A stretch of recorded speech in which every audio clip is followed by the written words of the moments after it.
January 10th, 1870, Cleveland, Ohio.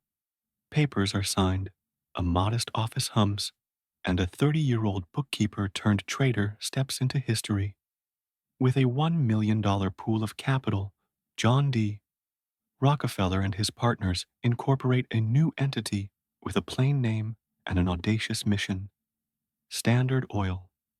In the turbulent decade that follows, they quietly buy refineries and rival outfits across Ohio and beyond, linking rail sidings to barrels, barrels to balance sheets, until, by 1890, the enterprise is valued near $100 million and refines well over 9/10 of America's kerosene. To supporters, it looks like order wrested from chaos; to critics, it's domination by design. Either way, the die is cast. When the architect finally retires, he will be, as admirers and enemies agree, among the richest and most consequential men in American history. His name is John Davison Rockefeller. He began far from marble lobbies and ticker tape. Born July 8th, 1839, in Richford, New York, Rockefeller descended from German immigrants who had crossed the Atlantic around 1723, anglicizing Rockefeller to Rockefeller, as they rooted first in New Jersey, then New York. His father, William Bill Avery Rockefeller, drifted from town to town as a self-styled botanic physician, hawking patent remedies that promised much and delivered little. Part showman, part loan shark, a man as quick with a story as with a lien. Courtrooms would later learn his name for darker reasons: charges of assault, threats, a pistol on the hip. His mother, Eliza Davison, the youngest daughter of a well-off farmer, provided the ballast: a strict Baptist conscience, relentless thrift, and a patience that would etch itself into her son's character. The domestic scene was combustible. Bill married Eliza in 1837 while still tethered to another romance. Soon, Nancy Brown arrived as housekeeper, and under the same roof, two women bore 4 children in 2 years: Eliza's Lucy and John, Nancy's 2 daughters. Eventually, the Davisons forced Bill to send Nancy away, but the pattern was set: long absences, sudden reappearances, cash and gifts spilling from a man who made money by fair and foul means, as townspeople whispered. In the gaps, Eliza ran a Spartan household.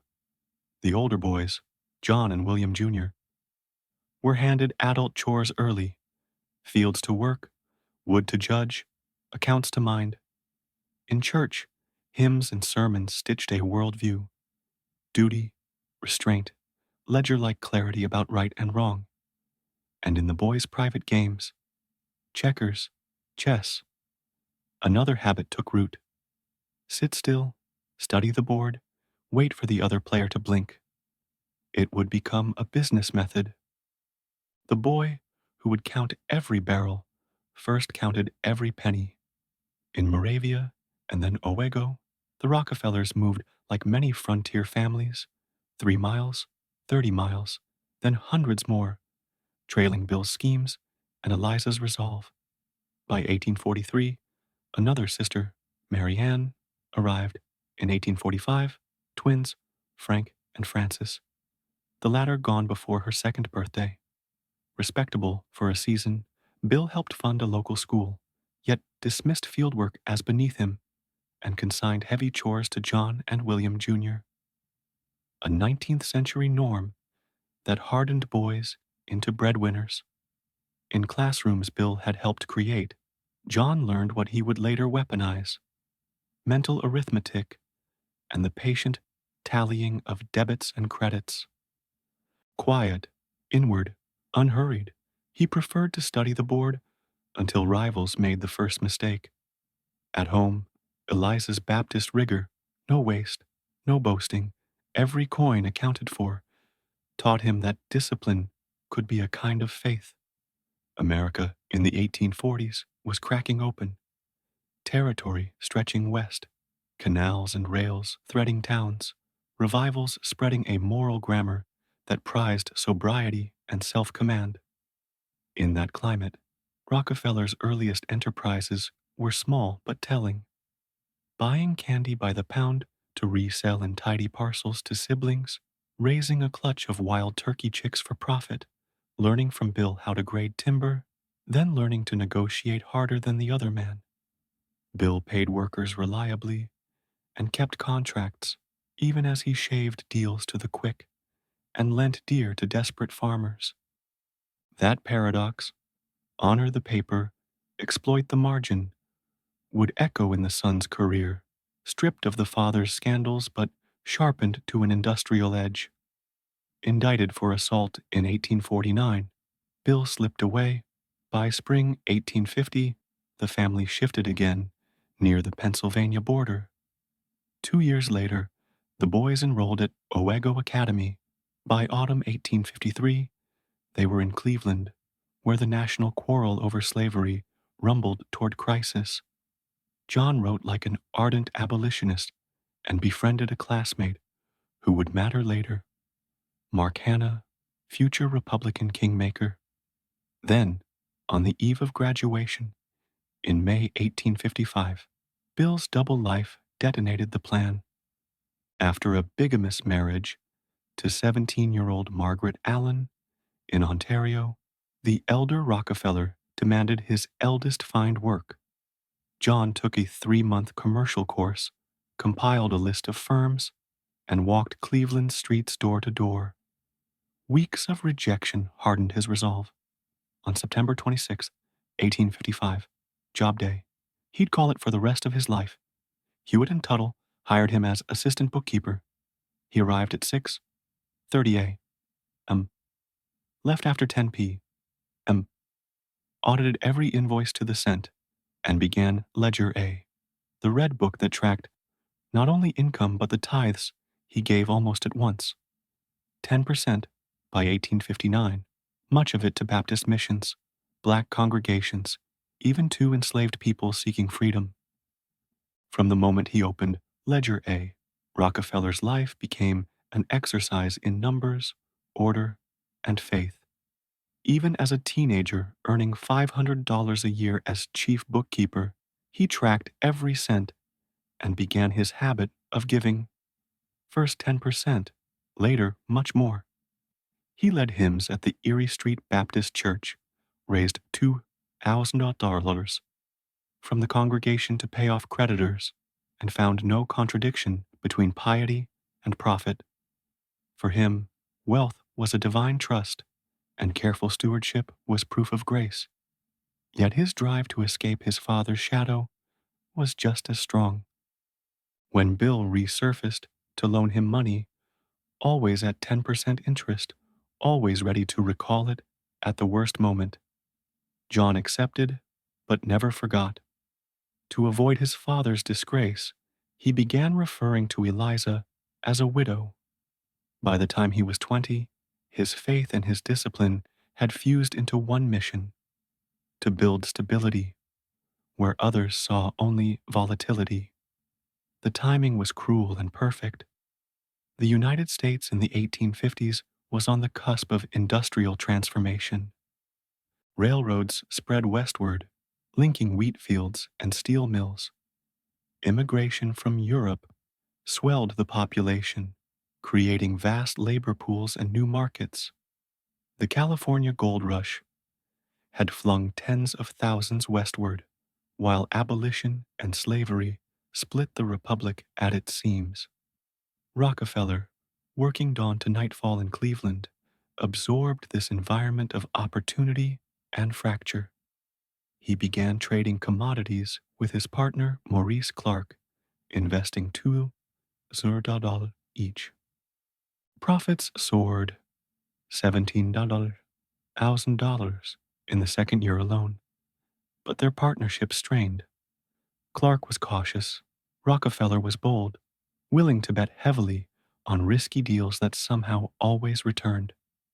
To reinforce the firm, they brought in George Gardner, scion of a prominent family, Yet Rockefeller bristled when Clark renamed the business after himself.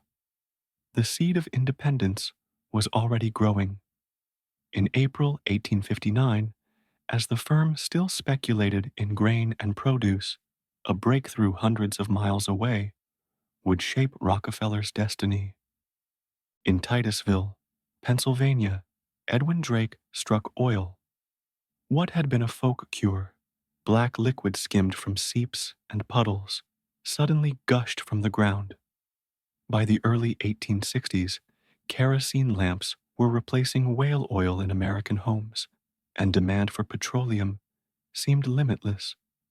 At first, Rockefeller treated crude oil as a sideline, just another line item in the books. But when Samuel Andrews, a gifted chemist, proposed refining oil with them, Rockefeller's patience turned to vision. Where others saw a boomtown frenzy, he saw the outlines of an industry. By 1863, Rockefeller, Clark, and Andrews had joined forces to create the Excelsior Oil Works in Cleveland, positioned deliberately along the railroad that linked the city to Pennsylvania's oil fields. At first, the refinery was a sideline to their commodity trade, but profits quickly eclipsed every other activity. Within a year, oil was no longer just another product. It was the cornerstone of Rockefeller's future. Yet tensions with the cautious Clark brothers intensified. John wanted bold expansion, heavy borrowing, and reinvestment. The Clarks balked, fearing overreach. When Rockefeller proposed a buyout auction in early 1865, the Clarks expected to intimidate him. Instead, after tense bidding that climbed past $70, Rockefeller outlasted them by a mere $500. That $500 became the pivot point in American business history. Rockefeller and Andrews emerged, leaner, more ambitious, and ready to ride the wave of industrial growth as the Civil War closed. The timing was extraordinary. In April 1865, General Robert E. Lee surrendered at Appomattox, and by the same month, President Lincoln was dead. The Union victorious, the nation staggered into a new age. Industry, not cotton, was king, as Ohio Congressman James Garfield observed. Railroads crisscrossed the continent, steel output surged, and demand for illumination grew with every city street lamp and household lamp. Oil, refined into kerosene, promised both light and profit. In Cleveland, Rockefeller doubled capacity, opened a second refinery called Standard Works, and put his brother William in charge. To control costs, they built their own barrel-making shops, owned railroad cars, even manufactured byproducts that competitors discarded. Every element of the chain was to be integrated. In 1867, Henry Flagler entered the partnership, bringing capital and, through his wealthy stepbrother Stephen Harkness, another $100,000 infusion. The team was now complete. Rockefeller the strategist, Andrews the chemist, Flagler the negotiator. What distinguished Rockefeller was not simply his discipline, but his philosophy. While others rushed to speculate, he planned to stabilize. He distrusted chaos, hated waste, and believed an industry should be rational, ordered, efficient, like a ledger balanced to the cent. He had already proven he could win rebates from railroads, leveraging his steady shipments against their desperation for freight. Jay Gould's Erie line offered a 75% rebate. Cornelius Vanderbilt himself, titan of New York Central, came calling at Rockefeller's office. By 1869, Rockefeller's operations employed 900 workers, refining 500 barrels daily, 10% of the world's total. And yet, on Euclid Avenue's Millionaire's Row, his house remained modest, brick rather than marble. He taught his children to account for every penny earned in chores, not to flaunt wealth. To outsiders, the modesty looked like virtue. To insiders, it was calculation. Power, Rockefeller believed, should be quiet, but absolute. By 1870, Rockefeller was convinced that the oil industry's chaos, refineries undercutting each other, kerosene prices collapsing, bankruptcies spreading, was unsustainable. The solution, in his eyes, was consolidation. That January, he dissolved the partnership and incorporated a new entity, the Standard Oil Company. With $1 million in capital and a leadership team of himself as president, William as vice president, and Henry Flagler as treasurer, Standard Oil was born. Rockefeller personally held 29%, far more than any partner, ensuring control. Unlike rivals, Standard's executives refused salaries, relying instead on dividends, aligning their fortunes with the firm's survival. The philosophy was stark: endure the storms, outlast the weak, and reward those who stayed aboard the ark. By year's end, amid one of the toughest markets yet, Standard paid a 105% dividend. In 1871, as prices cratered, it still managed 40%. To Rockefeller, this confirmed a central truth: scale and discipline would always defeat disorder. But the bigger play was only beginning. In 1872, railroad barons sought an alliance with refiners to end ruinous rate wars. The so-called South Improvement Company deal promised rebates for insiders like Standard Oil, while smaller refiners would face crushing freight hikes. When the scheme leaked, independent producers rioted, pipelines were sabotaged, strikes erupted, Standard's facilities were threatened. Yet Rockefeller pivoted with ruthless clarity. Between December 1871 and March 1872, he quietly executed what history remembers as the Cleveland Massacre, buying out 22 of 26 rival refineries. Competitors were stunned, offered cash, stock, or the threat of ruin. Colonel Oliver Payne, a Civil War veteran and once Rockefeller's high school peer, examined Standard's books, saw its margins, and sold. Soon, Payne was in Rockefeller's office as a trusted lieutenant. By spring, Standard controlled a quarter of the world's refining capacity.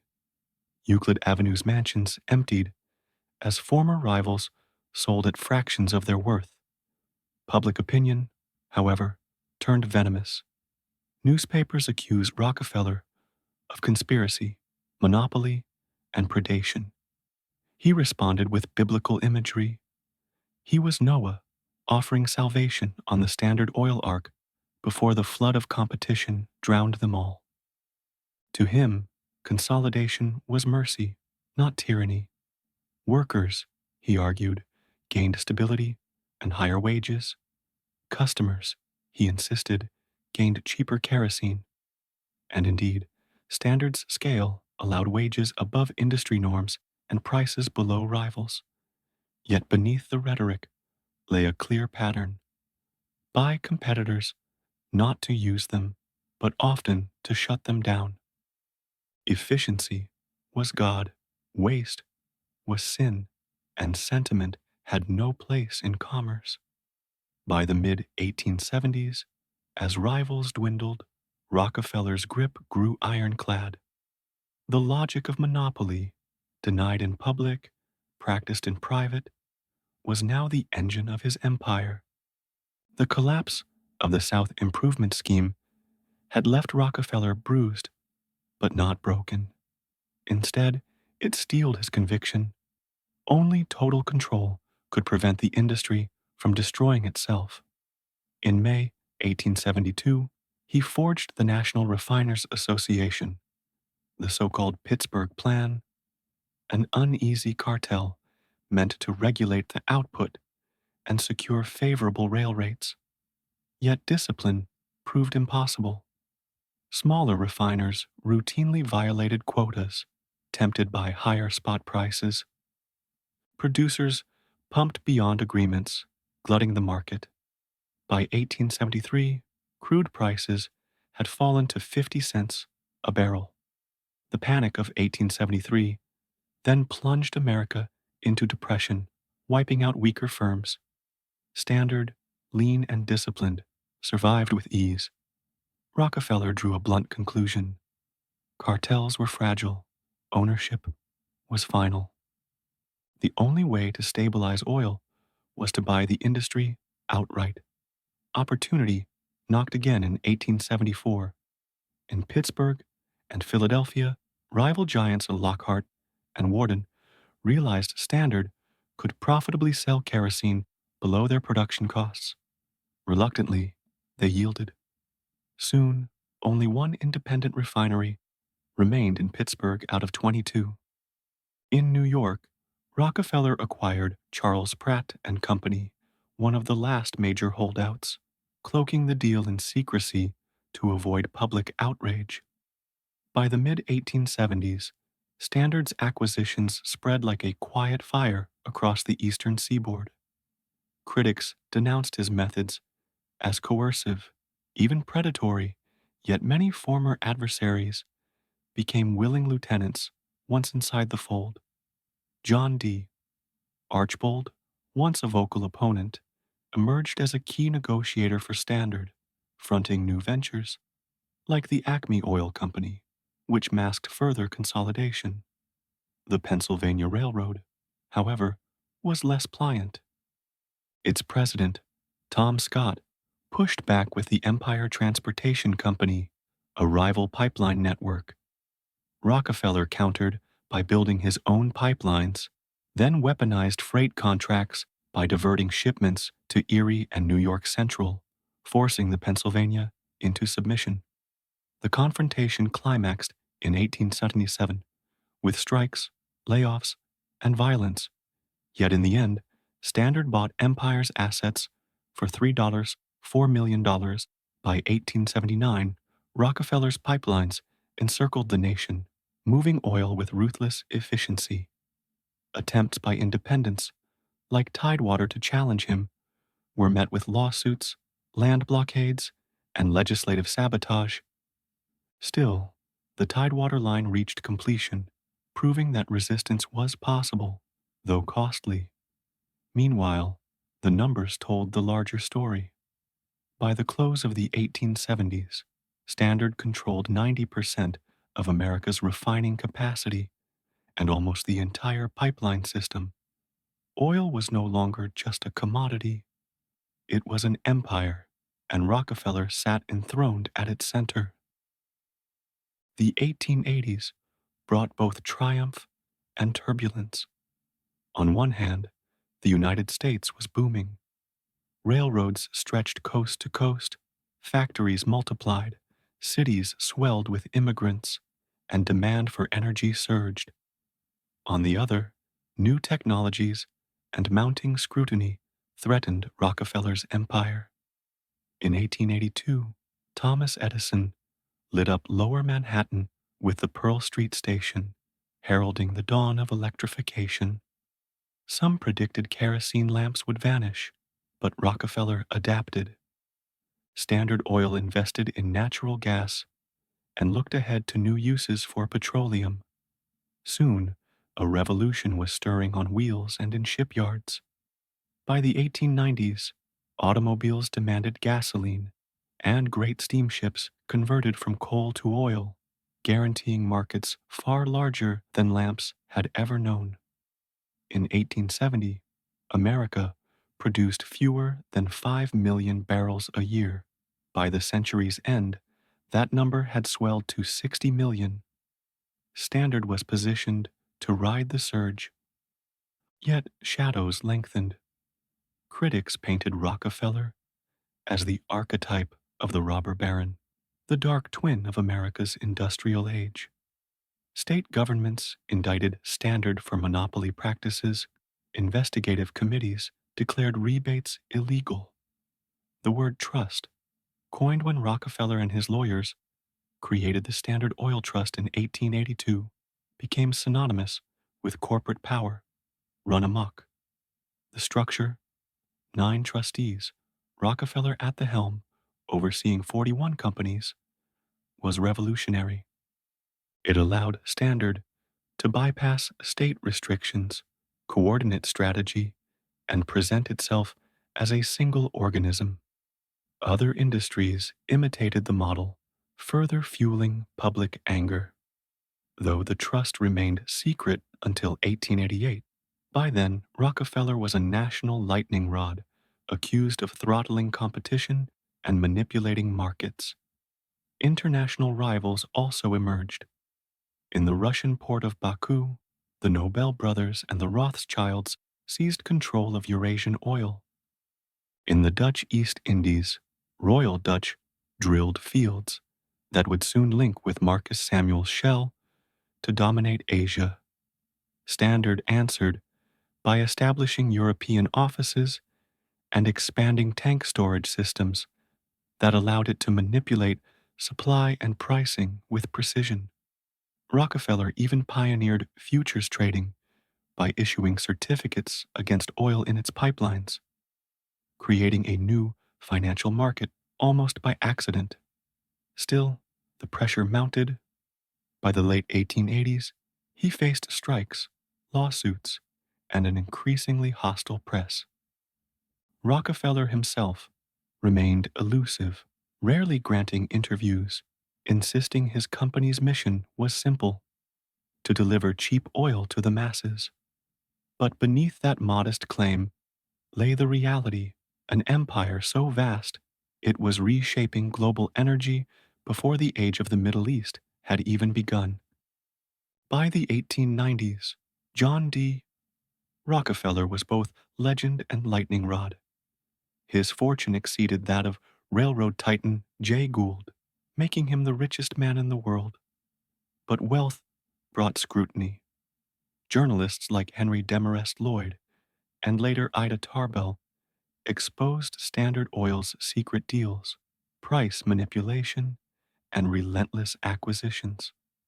To the public, Rockefeller became the face of monopoly power, an empire built not just on efficiency, but on coercion and secrecy. Congress responded with the Sherman Antitrust Act of 1890, aimed squarely at curbing such concentrations of power. The Ohio Supreme Court struck first in 1892, ordering Standard Oil of Ohio to leave the trust. Rockefeller, ever adaptable, simply shifted the structure, reincorporating as Standard Oil of New Jersey, a holding company that quietly preserved central control. To him, laws were obstacles to be engineered around, not barriers to destiny. At the same time, Rockefeller's personal life shifted toward philanthropy and retreat. He endowed colleges for women and African Americans, supported Spelman Seminary, and in 1892 provided the seed money for the University of Chicago, eventually giving over $30 million. To his mind, wealth was a trust to be managed as carefully as oil pipelines, and giving required the same discipline as profit making. Yet even as his donations multiplied, so too did his critics. Tarbell's expose in McClure's magazine between 1902 and 1904 painted Standard Oil as ruthless and Rockefeller as a near villain. For Rockefeller, the personal sting was sharp. Reporters unearthed his father's bigamous past, a humiliation he had tried to bury for decades. Politically, tides were turning. Theodore Roosevelt, rising on the progressive wave, launched an aggressive, trust-busting campaign, filing dozens of suits against monopolies. Standard was a prime target. In 1906, federal courts began dismantling its power through landmark antitrust actions. While Rockefeller avoided direct confrontation, often delegating to lieutenants like John Dustin Archbold, he remained the quiet strategist, leaning on his son John Jr.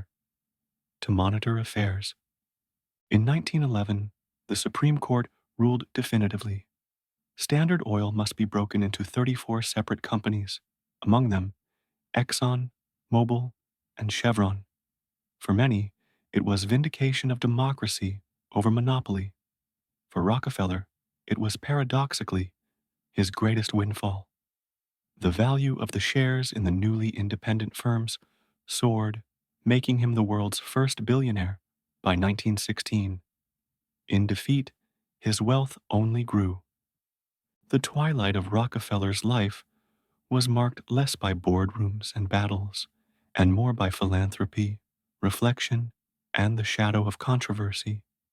Having stepped back from day-to-day management by the late 1890s, he devoted increasing energy to causes he believed could uplift society. In 1901, he established the Rockefeller Institute for Medical Research in New York. Today, Rockefeller University, funding breakthroughs in medicine that saved countless lives.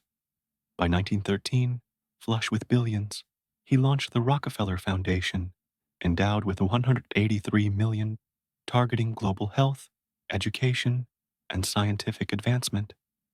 Malaria, hookworm, and yellow fever, diseases that had crippled entire regions, met their match in Rockefeller's dollars. He envisioned philanthropy not as charity, but as investment, capital applied to human progress with measurable returns. Yet even generosity could not erase darker stains. In 1914, at the height of a coal strike in Colorado, guards hired by the Rockefeller-controlled Colorado Fuel and Iron Company clashed with miners, leading to the Ludlow Massacre. More than 20 men, women, and children were killed. Though John Jr. bore direct responsibility, his father endorsed his hard line. Public outrage was immense. Photographs of dead children in the ruins of tent colonies made Rockefeller synonymous with ruthless capitalism. Realizing the damage, the family used foundation funds to support victims' families, an early lesson in the delicate balance between power, image, and accountability. Still, in other arenas, Rockefeller's standing improved. During World War I, he purchased war bonds and financed relief, aligning himself with national sacrifice. His philanthropy grew global, funding universities in Asia, public health in Latin America, and education for Black Americans at home. By the 1920s, as prohibition swept the country, he cheered the ban on alcohol as a moral triumph, though later conceded its repeal was inevitable. Financially, he weathered the 1929 crash with equanimity, even as his fortune halved, quietly buying back Standard Oil stock at bargain prices. Meanwhile, his son John Jr. built Rockefeller Center in New York, a monument to both commerce and resilience during the Great Depression. By the time John D. Rockefeller died on May 23, 1937, just shy of his 98th birthday, he had become both a symbol and a paradox. A man shaped by his mother's piety and his father's cunning, he forged a company so vast that government tore it apart, and a fortune so immense that he spent decades giving it away. His funeral drew global attention. Standard Oil companies around the world paused operations for 5 minutes of silence. Buried beside his wife and mother in Cleveland under a 70-foot obelisk, Rockefeller left behind more than a fortune. He left a dynasty, sons, grandsons, and great-grandsons who would govern states, sit in the Senate, and redefine American philanthropy. The debate lingers. Was he a visionary industrialist who modernized energy and made oil cheap for millions, or a ruthless monopolist whose empire embodied the darker side of capitalism? The answer perhaps, is both. In the decades following his death, Rockefeller's legacy grew into something larger than the man himself. The 34 companies created by the 1911 breakup became the backbone of the modern energy industry. Exxon, Mobil, Chevron, and Conoco, among others. Together, they formed the skeleton of American oil power in the 20th century, fueling wars, automobiles, and industrial growth. Ironically, the very antitrust ruling meant to weaken Rockefeller's grip multiplied his wealth and ensured Standard's heirs remained dominant players in global energy for generations. Economists would later call it one of the greatest paradoxes in corporate history, a monopoly broken apart that became even more valuable in pieces. The Rockefeller family, too, transformed into an American dynasty, their influence extending far beyond oil. John D. Rockefeller Jr. devoted himself almost entirely to philanthropy, shaping New York's skyline with Rockefeller Center and channeling family funds into the arts, conservation, and education. His children carried the torch into politics. Nelson Rockefeller became governor of New York and later vice president of the United States under Gerald Ford. David Rockefeller rose to lead Chase Manhattan Bank, becoming a linchpin in global finance. J. Rockefeller entered the Senate as a Democrat from West Virginia. The name Rockefeller became shorthand not just for wealth, but for enduring power, philanthropy, and controversy woven into the fabric of American life. Looking back, Rockefeller's story mirrors the contradictions of America's Gilded Age. He embodied thrift, faith, and discipline, yet built his fortune with secret deals and ruthless tactics. He claimed to stabilize markets for the common good, yet left rivals bankrupt and workers resentful. He gave away more than $500 million in his lifetime, revolutionizing philanthropy, yet never escaped accusations of cold-blooded greed. In many ways, he was the archetype of modern capitalism, relentless in pursuit of efficiency, innovative in structure and strategy, yet haunted by the moral weight of power. His oil empire lit the lamps of the 19th century, powered the engines of the 20th, and left an indelible mark on the global economy. Whether remembered as a savior of industry or its ruthless overlord, John D. Rockefeller remains one of history's most enduring figures, a man who, through sheer will and timing, reshaped the world.